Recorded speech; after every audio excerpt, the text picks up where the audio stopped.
We were given the option to volunteer at other adult facilities if we wanted to. So a lot of us took the option just to help out in any way we could.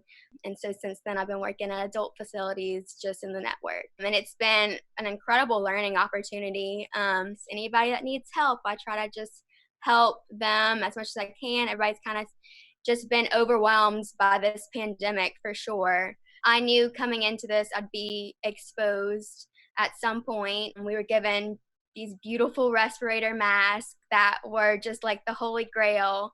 And so that's been I never I've never been scared that I was going to get the disease. Going into the rooms, I'm never, scared to interact with them, and I'm limiting my time with them like we're supposed to, but I'm making sure that I'm giving them my all when I'm in there because they are so limited with their interactions. And I try to I know they're scared, and I know we come in looking scary.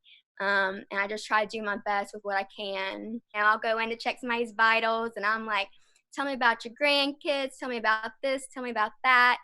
Anything to just be like a gentle soul in there for them. And I have had a lot of patients that I've taken care of, the day before and have had, beautiful conversations with. And a lot of times I'll come to work the next day and they've passed away just so instantly and suddenly because it is such a rapidly declining disease. When it hits hard.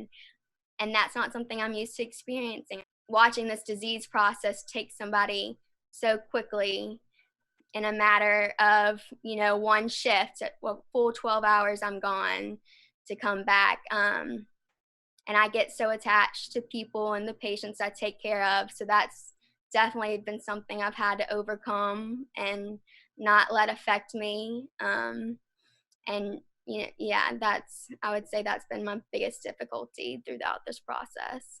And they're like, sometimes you can't help but just like have a good cry going home and just let it out and let your emotions out. And it is kind of emotionally draining sometimes, but I haven't felt like I was losing energy at all. All nurses have experienced a bit of like anxiety that they haven't had before.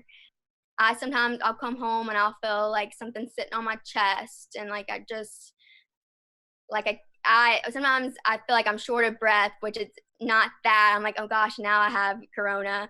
But I think we've all kind of started experiencing anxiety at home just from thinking about exposing people or exposing our loved ones. And then just being alone has kind of, for sure for me, has given me a stress that I've never felt before. I think my biggest thing is just take care of yourself, put yourself first. This is an incredibly terrifying time, and I think a lot of people don't know what to expect, and I think a lot of people are scared of the unknown.